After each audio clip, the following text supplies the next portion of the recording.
جی السلام علیکم۔ آج کل عمران ریاض کا ایک بیان بہت وائرل ہے جس میں اس کے مطابق آئی ایس آئی کا ایک آفیسر اس کے پاس آیا اور اسے کہا کہ 2 لڑکیوں کے ساتھ، اس کے آگے میں بات نہیں کروں گا، آپ خود سن لیں۔ مجھے آئی ایس آئی کے آفیسر نے کہا کہ میں 2 لڑکیاں لے کر آتا ہوں تو اس کے ساتھ ویڈیو بنا دے۔ میں نے کہا کیوں؟ کہتا آپ کی کوئی کمزوری نہیں ہے ہمارے پاس، ہم چاہتے ہیں جانے سے پہلے آپ ایک ویڈیو ہمیں بنا کر دے جائے۔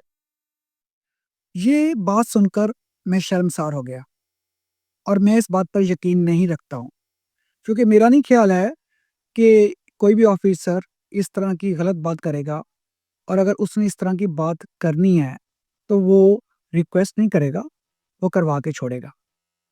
لیکن اب جو سوال ہے میرا، وہ ہے میری پاک فوج سے، کیونکہ آپ کو پتہ ہے ان سارے بیانات کا نشانہ پاک فوج ہے۔ سوال یہ پیدا ہوتا ہے کہ عمران ریاض کو کس نے اغوا کیا، اور کیا عمران ریاض خود ہی کہیں چھپ گیا تھا؟ اچھا، اگر عمران ریاض خود ہی کہیں چھپ گیا تھا تو کیا ہماری ایجنسیوں کا، ہماری پولیس کا یہ کام نہیں تھا کہ اس کو برآمد کرتے، میڈیا کے سامنے لاتے کہ دیکھو یہ ڈرامے کر رہا ہے؟ اور اگر اس کو اغوا کیا تھا تو کیا جس مقصد کے لیے اغوا کیا تھا وہ پورا ہو گیا؟ کیا صحافیوں میں یا عام عوام میں دہشت پھیلانی تھی وہ پھیل گئی؟ جب آپ نے اس کو چھوڑا، اس کی لڑکھڑاتی ہوئی زبان اور اس کی بڑی ہوئی سفید داڑھی، آپ کو لگتا ہے کہ یہ دیکھ کر کیا دہشت بڑی ہوگی یا نفرت بڑی ہوگی؟ کیا اس کے لیے لوگوں کے دل میں ہمدردی بڑی ہوگی یا نہیں؟ تو اب آپ دیکھ لیں، آپ نے پہلے عمران ریاض کو ککھ نہیں تھا اس سے صحافی بنایا، معلومات دے دے کے، اور عمران خان کے حوالے سے ایک بیانیہ تیار کر کے۔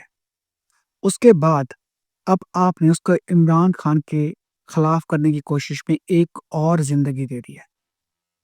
میں جو کہ پاک فوج کا آج بھی شیدائی ہوں، جو کہ پاک فوج کی بہت قربانی ہے، ٹھیک ہے، سیاست میں جو ان کا رول ہے وہ قابل مذمت ہے، لیکن اس کے باوجود میرا یہ سوال بنتا ہے کہ وہ کون آفیسر ہے جس نے اس طرح کی اسٹریٹجی بنائی؟ کیا یہ نہیں بنتا ہے کہ اس کا کوڈ مارشل کیا جائے کہ اس کی ایسی اسٹریٹجی کی وجہ سے پوری پاک فوج کے اوپر حرف آ رہا ہے؟ اس نے عمران ریاض کے ساتھ یہ کر کے چھوڑ کے ہمیشہ کے لیے اس کو وہ زبان دے دی ہے کہ اب وہ پوری زندگی اس کو کیش کرے گا۔ ابھی آپ دیکھ رہے ہیں کہ اس کا یہ بیان کتنا وائرل گیا ہے۔ ابھی جب میں یہ ریکارڈ کروا رہا ہوں، ابھی مجھے کسی نے بھیجا ہے کہ اس نے اور یہ مقبول جان کے حوالے سے ایک اور بیان دیا ہے اور خود کو بتایا ہے کہ آیت پڑھ پڑھ کے سناتے تھے کہ فتنہ ہے۔ کہ جب میں آئی ایس آئی کی حراست میں تھا، جب وہ ہم پہ ٹارچر کرتے تھے تو ہمیں یہ آیت کا ترجمہ سناتے تھے۔ وہ یہ کہتے تھے تم لوگ فتنہ ہو، ہم تمہاری ایک طرف کی ٹانگ اور ایک طرف کی ہاتھ کاٹیں گے، اللہ کا حکم ہے۔ وہ یہ باتیں کرتے تھے۔ انہوں نے اوریہ مقبول جان صاحب کو جب مارا تو ان کو یہ آیت سنا کے کیونکہ اوریہ مقبول جان صاحب نے وہاں قرآن پاک کی تلاوت شروع کر دی تھی۔